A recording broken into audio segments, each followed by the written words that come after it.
Greetings, ladies and gentlemen, and welcome to Project Zomboid. In this video, I will be attempting to start a new run, play through the first little 40 minutes to an hour of it, and explain what I'm doing and why as I go, to serve as something of a beginner's guide to show you guys how maybe you could get started, or if you're struggling with something, maybe if you see how I'm prioritizing things and what I'm doing, maybe that will help. The first thing I would like to cover is settings. In camera, I have almost every level of zoom enabled, except for the furthest out one, because I find it hard to see on that one. So that will help. You use mouse wheel to scroll forward and back, zoom in on the character and zoom out to see details. Down in cursor, I recommend turning on melee target outline, which will show a colored outline around the character, the target zombie that you're about to hit with your swing. Very handy. Over in key bindings, there are a couple alternative key bindings that I use that make the game easier for me to play, might make it easier for you to play. And that is anything that could be a hold, I have turned to a toggle. So toggle left shift key to jog, toggle left alt key to sprint, and toggle left control to aim. I use all of those because back when I was playing an absurd number of hours of Zomboid a week, I started getting repetitive strain injury in my hands, obviously, and so switching all of those to toggle instead of having to hold the button down at all times helps with that. So if you're experiencing hand pain after playing for an hour or two, 1, remember to take breaks, and 2, consider these toggle settings if the issue is your left hand. I will say that playing and getting used to having these on toggle is a little harder than playing normally, but I was able to adapt to it. If I can do it, you can probably do the same. So today we will be playing in the solo mode. I don't have any mods set up or installed. This is just the base vanilla build 42.20, the current stable version at time of this video. So we'll go into solo, and I'm going to take you guys in on Apocalypse, which is the new, it's been changed from last build, but as far as I can tell, because it's the one that's highlighted when we start, I assume that it is the default difficulty. So we're going to begin our journey there and go on into it. So we'll just hit next. It will take us to spawn point selection. The thing about spawn points is you could spawn at any of these. As a new player, if you are a new player watching this, you should not spawn in West Point. West Point is extremely dense, full of zombies, and full of loot. If you could survive, it's great there. But I don't have confidence that I can survive there with the changes to the game, so I would advise against it for beginner players as well. So Riverside, Rosewood, and Muldra are kind of our starting options. We're gonna go to Rosewood just because it's probably the most straightforward. So let's spawn in Rosewood. But you could choose any of the starting cities and apply the core points of this video to your play and do just fine. So wherever you want to go, you should go. Now, what you pick for your skills is kind of like all of them have uses. All of these various classes have uses. But for my purposes, there are 3 things I always want to grab from the trait selection. That's Dexterous, Cat's Eyes, and lastly, Keen Hearing. So what each of these does, and why I take them on every character. Dexterous increases the speed at which items transfer from your inventory, and in the new build there are a few other effects which make it even stronger. Faster rope climb speed, less chance of falling, and faster weapon shouldering time, all of which sound like good things to me, although I do not know yet the exact percentages by which Dexterous affects all of those. Cat's Eyes. Better vision at night. Nighttime is very dark. If you can't see your enemy, you can't fight your enemy or avoid your enemy, so better vision is just kind of exactly what we need. And lastly, Keen Hearing. Larger perception radius, and that wording is very important because as far as I'm aware, Keen Hearing still allows you to see zombies coming up behind you visually, a few more squares away than without Keen Hearing, which is extremely important because you don't want to get snuck up on. Getting snuck up on is death, right? The other thing I've noticed playing Keen Hearing off camera is that it does actually seem like I can hear sounds from further away than normal. I am not sure about that. I have not mechanically tested that. That is just my kind of inference from my current game experience. So we're going to take definitely those 3. The other thing I would recommend starting with is, if you're new, is picking a class that has some kind of weapon skill. Like Chef has short blade, Carpenter has short blunt, that kind of thing. I would avoid picking anything that gives gun skill, like Police Officer, for example, only gives aiming. Guns require preparation and knowing the ground. I've been really enjoying playing Security Guard because of the +2 to running and the +1 to short blunt mainly. Light-footed is okay, and Night Owl is fine. Night Owl just makes you require less sleep, which is fine. So we're going to play Security Guard mainly because it has a weapon skill. If you take one thing away from this, remember these 3 traits: dexterous, cat eyes, keen hearing, and the words have a weapon skill. You're going to want a weapon skill. Lastly, if I were min-maxing, we'd take a bunch of stuff from the negatives pool in order to push up our strength and athletics, but we're not going to do that. We're going to take just enough disadvantages to fix our point cost down there in the bottom right. We can't begin play until we have paid back basically the extra points we've spent by picking these advantages. So we are going to take thin-skinned for 8 points, prone to illness, conspicuous, and then we're going to have 3 points left over. Bam. So with those 3 points, we could pick up maybe one more trait that's 3 points or less. Let me consult the options. Okay, another generically good thing to have is wakeful. The less you need to sleep, the less vulnerable you are, right? And the more you can get done during a day or even during the night, which is super handy. So wakeful is probably another good generic one to pick. If you were looking for other options, brave reduces the rate at which you become panicked, which is really good. Outdoorsy used to be really good. I'm not sure if it still is. It just says less affected by harsh weather conditions now. It used to make starting fires and a bunch of other like outdoor activities easier, but don't know. And then low thirst is also another good choice, just having to consume less water over time. But anyway, that's the character build. Remember, dexterous, cat's eyes, keen hearing. Those are the 3 things. And a weapon skill. Let's go over to here. So customization, there's a lot of character customization you can do. Skin tone, first name, last name, starting clothes, all of that. But we're just gonna smash random a bunch of times and then stop. And we're gonna be Hugh Kegel here, this guy, and just play him as is. He'll be our tutorial man. And I'll say here while we're in the loading screen, if you'd like to see more Zomboid tutorial-ish videos from me in the future, let me know down in the comments. It's not a game that I normally play on the channel, but it is a game that I have a ton of experience in from before I was, active and a YouTuber, as it were. So I have a lot to say, and I have a lot of playing to do. So let's go right in. Click to start. So you're going to be dropped off in one of the random spawn houses. The first thing you're going to want to do is press the C key on your keyboard to crouch, which turns on stealth mode. So we're going to play slow and steady, which is not necessarily how I'd normally play, but we're going to go around and close all of the curtains to reduce the chances that we're going to be spotted. That's a good start. And now we're just going to click on everything that is a container. So if you scroll up to these top bars in the upper middle of the screen, the left one is your inventory. The right one is whatever the inventory of a nearby container is. So as we move over here, it'll select the end table and we'll see what's in the end table. Power bar. Is that food? No, that's trash. Okay. Oh, it's like a power strip. Okay, I understand. And basically, these containers don't have anything that we care about in them. Your spawn house shouldn't contain zombies. I say shouldn't because the game has changed a lot, and if you're joining like a multiplayer server, your spawn house may contain zombies. Oh, that is the wrong curtain. I want to close the window curtain, not the shower curtain. There we go. Close the window curtain. Check in these cabinets. Okay, a bandage. Basically, you want to carry 2 to 8 bandages on you at all times. It doesn't really matter what type they are. Adhesive bandages are non-reusable. Regular bandages can be cleaned and reused. But adhesive bandages, I believe, have a faster application time, which could be important if you're bleeding out. Tweezers is another good item to grab if you can find it. You may need it to remove shards of glass from your hands or feet, or in multiplayer, bullets from your body or your friends' bodies. Okay, another room we've entered. Sneakily, we're just going to go in, close the curtains, play it slow and safe. So, curtains are closed. Now, we're right here. There's a ton of containers around. So when you have multiple containers like this, you can click on them in this little vertical sidebar to kind of see what's up, see what's in them. So basically we're looking for weapons. So there's a kitchen knife. We right click on it and then attach it to our belt.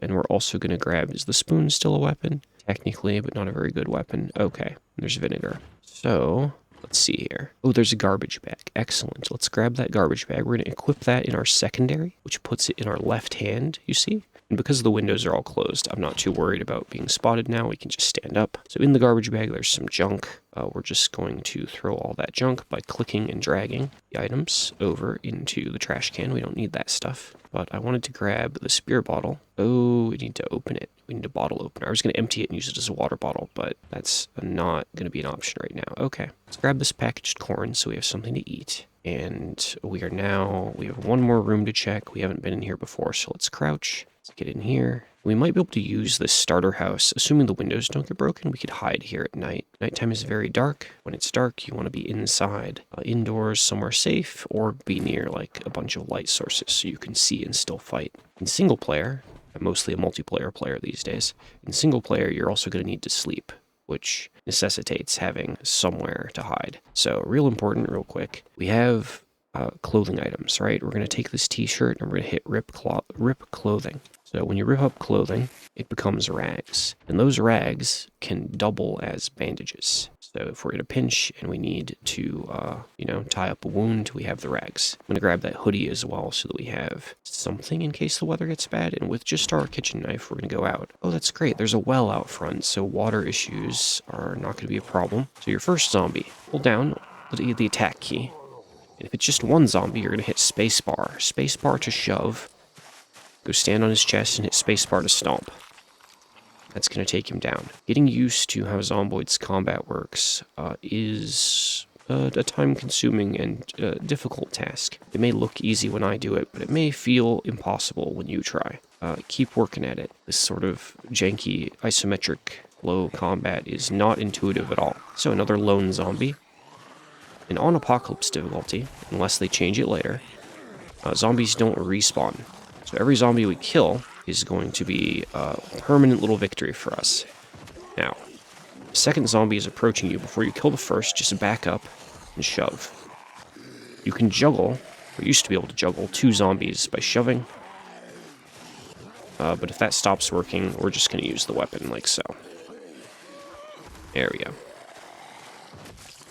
But we do this sort of back up and shove and stomp with spacebar, primarily because it preserves weapon durability. And it's much easier, or there are more options now for repairing weapons than there used to be, but it's good to make this knife last as long as possible, basically.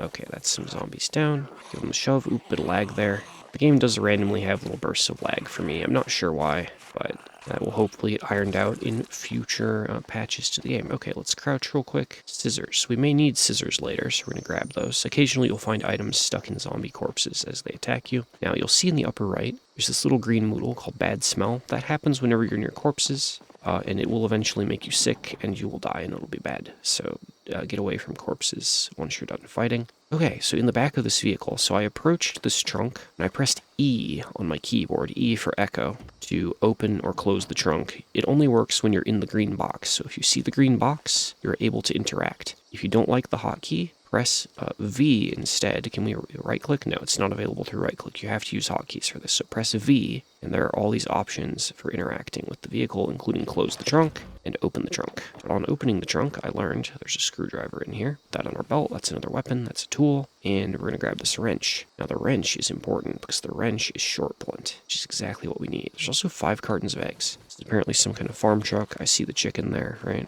Let's take these eggs and put them in our starter house. I think for the purpose of this being a tutorial, we could actually just live right here in the starter house, right? Put all those eggs in the fridge. The power and water will stay on for usually 1 day to like a month. It is random, and they do go out asynchronously. We get in this vehicle. Nice. Do we have a key to this vehicle? I'll click down on the ignition. We don't have a key. So we'll click through all the containers in the vehicle, and we'll take the pencil and the pen, the gum. Duct tape might be useful to repair a weapon, and then check the seats as well. Alright, and that's it. If we find the key or learn how to hotwire, we could maybe drive that vehicle, but not for now. Where kind of are we? So we have that pencil on Snake Street. I'm just going to click on the house icon and mark that that's my house. We've drawn that in, and we can move on. Oh, did the game pause when I opened the map? Oh, that's interesting. It didn't used to do that. That's something we should talk about briefly. In the upper right, there's the pause button. You can pause the game. You can also pause the game by hitting F2 on your keyboard. And then there are these other arrows, which I'm not going to click. Those will fast forward time, which right now, fast forwarding time would probably just get us killed because we're out in the open, but during some crafting activities and stuff, you may want to be able to fast forward. So our goal initially here is just going to be to clear the area around our house. Our 6, 7, 8 more zombies, and every zombie we take down is going to be a permanently dead zombie. So let's just, shove him down. Still want to kind of use our shoes a bit, crouch and look around and see if any of the others have noticed us. And we're going to keep working on zombies. Definitely take your time with the game. Go very slowly. very carefully. Remember to look around. And I didn't cover it. I'm using the WASD keys to move the character. And how I'm rotating really quickly like that is I'm actually using the attack mode. I'm holding control, or toggling control in my case, and then just rotating the mouse, which allows me to quickly spin around. If your character gets tired, you'll see a little lungs moodle up there. They are exerted. You can sit on the ground like so, and it'll recover that faster. And you can hold attack, and you can spin to make sure that nothing is coming up on you from behind. To get up quickly, hold shift and hit a movement key. See how fast I got up? Look how slow I am when I don't hold shift. If I just hit a movement key, I get up like half as fast. And popping back up to your feet is going to be important, you know, if there's a zombie coming at you. Let's go for this group. Oh no, they're kind of wandering away. Let's go. Yeah, okay. So she's seen me. She's pathing toward me. Let's just slowly work on these guys. We are at the 20. Oh, okay. There's three. There's three. That's fine. But when there are more than two, we definitely just want to focus on swinging our weapon and not try for shoves and stomps. Unless we have to. When fighting like this, basically always be backing up. Always be backing up. Form the conga line. Swing your weapon as they come into range. Just whenever they get kind of close, be backing up. If you need to, you can shove a single zombie down. You can't hit more than one zombie at a time, right? So you have to be very careful. And the hit outline really helps with seeing which one you're about to swing at. That guy was a crawler. You just kind of have to... You'll learn to time those as you play on. Doubtful that these guys have anything of use on them, but we are kind of looking for a wristwatch of some kind. If any zombie will have them, which doesn't seem to be the case. Okay, that's another chunk. Oh, there's a bigger chunk. So when there's more than like a couple zombies in the early game, you gotta really think, like, do you need whatever is between... or whatever they're guarding, whatever they're near. And I don't know that we need items from whatever those buildings are. Most things in the game have a chance of being in residential houses, which are usually going to be lower zombie count. Easier to deal with. Oh, the doors. Why are the doors open? Why are the doors open to this house? That's interesting. We're going to go in cautiously. Every house except your starter house could have zombies in it. We're going to wear those fingerless gloves for the protection. Just kind of explore. My gameplay style is very much focused around exploring and looting. So there's another bandage. So if you're expecting a giant tutorial on crafting, I know how to make those and how the crafting works, but that might be a later thing. Okay, nothing in there. But yeah, just move through the map slowly and cautiously. There's a lot of loot in the world. There are many towns. Ooh, a cooking pot. Cooking pot is a really good find. We can make stews with that. Griddle pan is a potential weapon. Let's take that. Corkscrew, key to the house.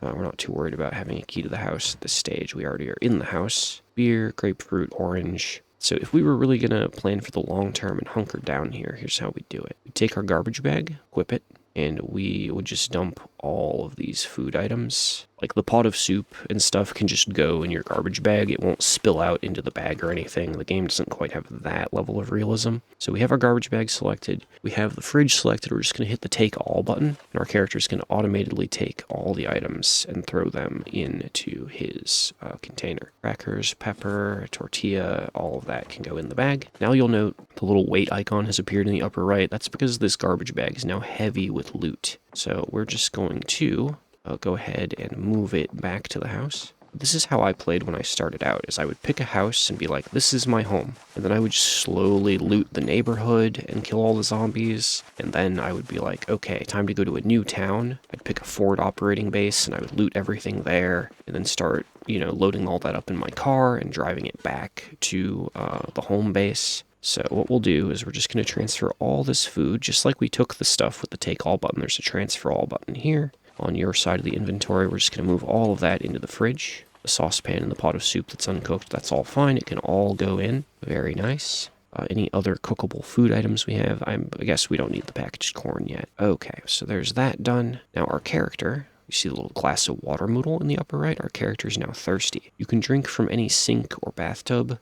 You want to right-click on the tile that the sink is in, and then go Chrome Industrial Sink, drink. That solves your water needs for now. But you can also bathe yourself and wash all your clothes and stuff in sinks. But you can also fill. We're going to fill that empty pot that's in our main inventory. So it's in our hands now. There we go. We now have a pot of water. Once the water kicks off and, turns off, we're going to want that. But for now, we're just going to hit place, and I'm going to set it over here on the stove. It can just hang out there. That's fine. And we'll come back to that later, maybe. But cooking, adding ingredients to stews and soups makes you get more out of your ingredients than if you just ate them raw. I hear a zombie. Stop attack mode and listen and look. And you see him there on the fence. So fences are kind of dangerous. Zombies will go over like that, and then they might crawl at you, which can be bad and sometimes knock you down. I don't like to fight near fences, although hitting enemies that are prone like this gives a damage bonus, so fences are just kind of a gamble. And don't worry too much, like if you take clothes from a zombie because you like their fit, you can just wash them. There's no like chance of being infected from washing clothes or from wearing zombie clothes. Oh, back door. See her?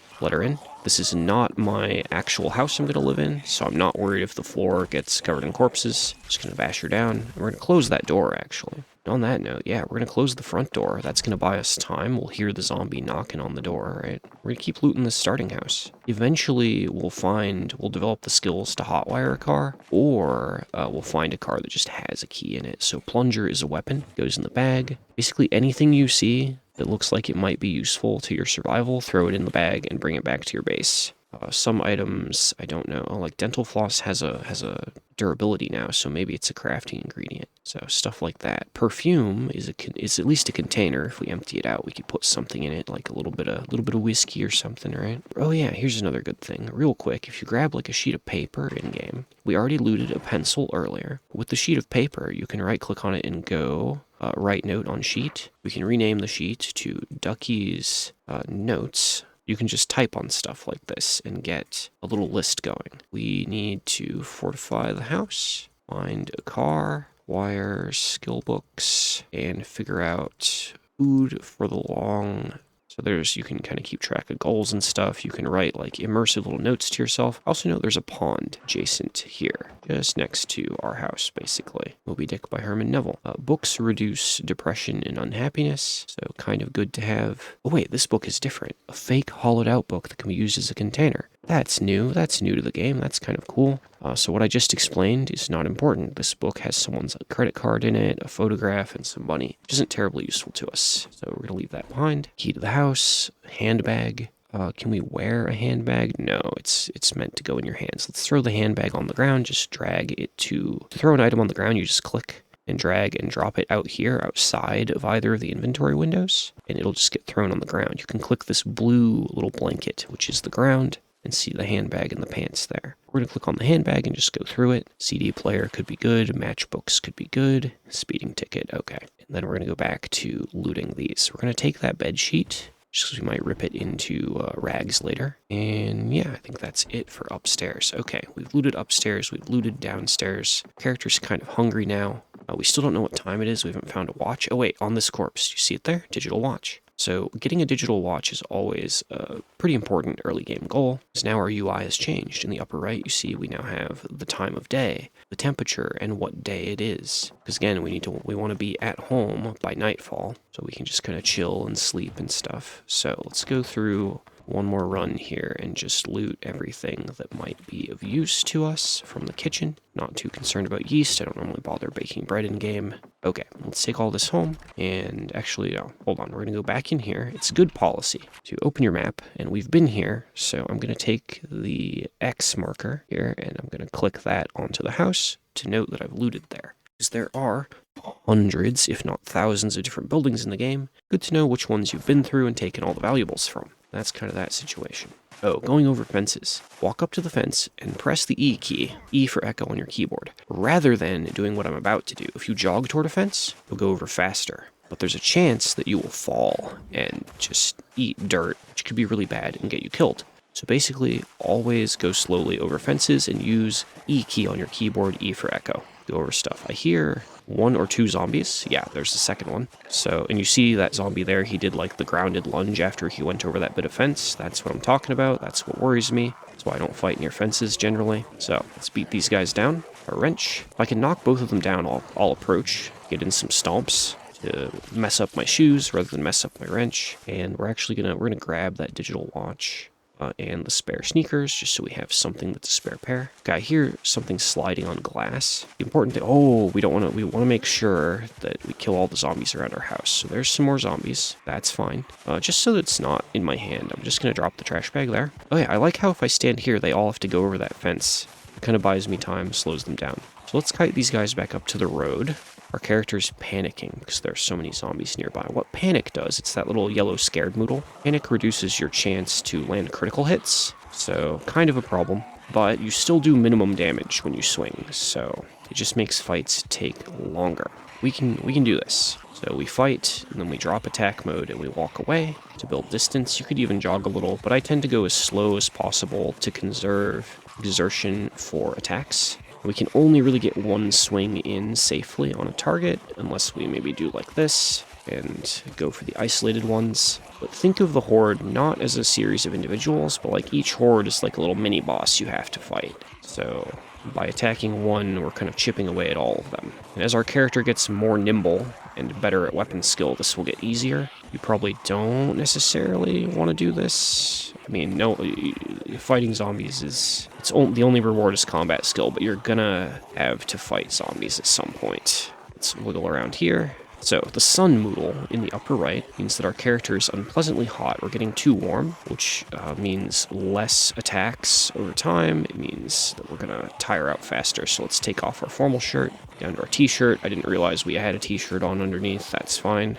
We're also just fighting in a very smelly pit of corpses, so that's a factor. Because again, we'll slowly get sick, which will heat us up in a few swings. But yeah, your combat skills, both your personal, like, out-of-game ability to perform Zomboid's combat, and your character's combat skills are going to be your main determinant of surviving in most Zomboid campaigns, especially on default settings.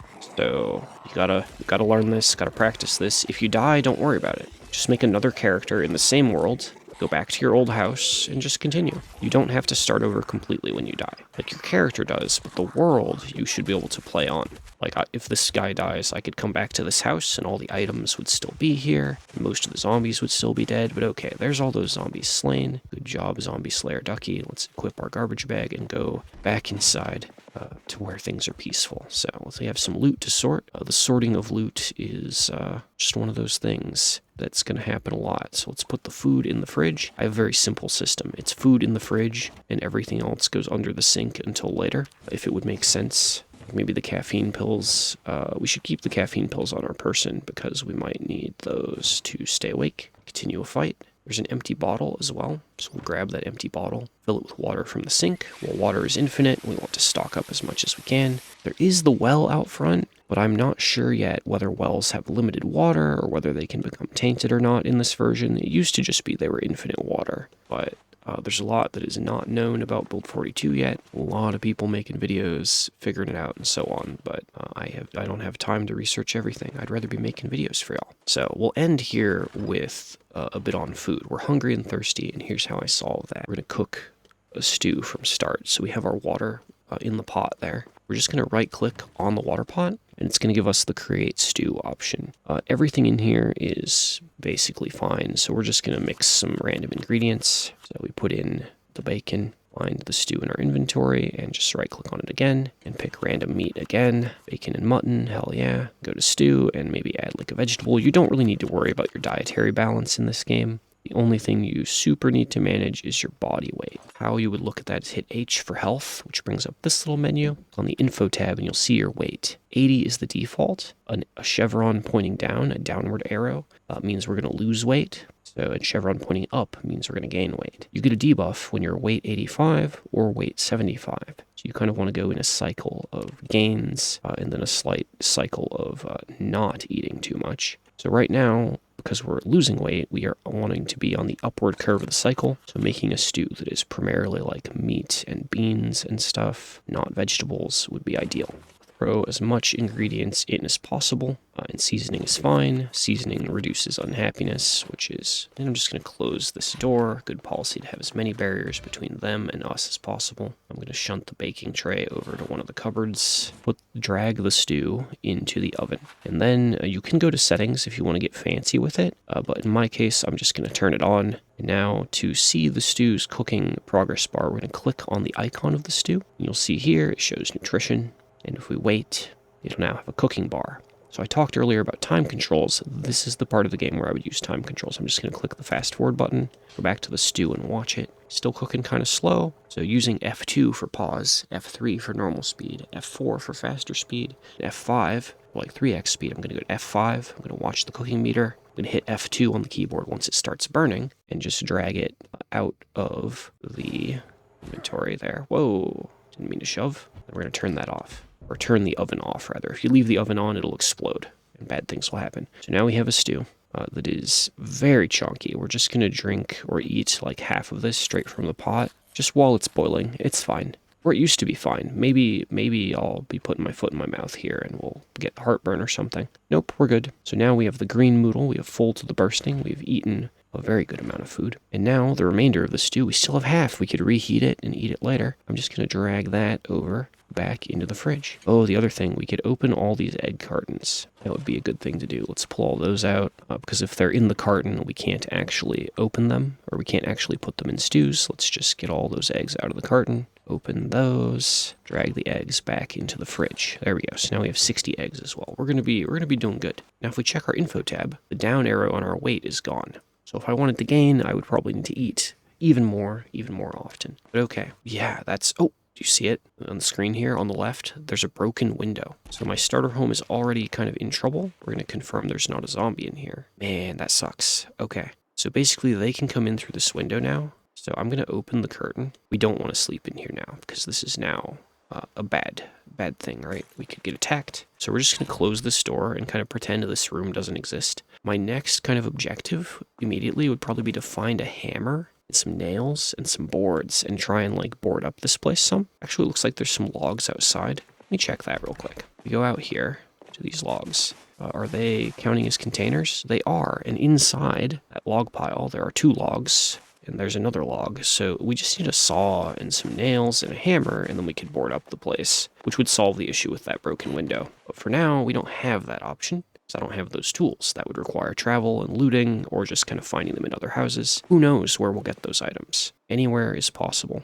Okay, I'm going to attach that wrench to my belt, and at this point, I think we're going to put our tutorial guy here in the chair. We'll just sit down and chill, and I'm going to say that's all for this episode.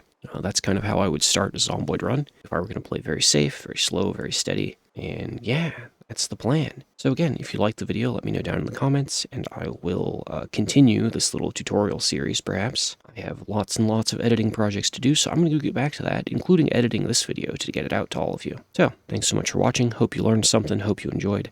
And to everyone supporting the channel through YouTube memberships or Patreon memberships, your support is truly appreciated and allows me to continue making videos like this and getting them all out to you in a timely manner. I will see you all in the next one. Have a wonderful day, everyone, and happy surviving.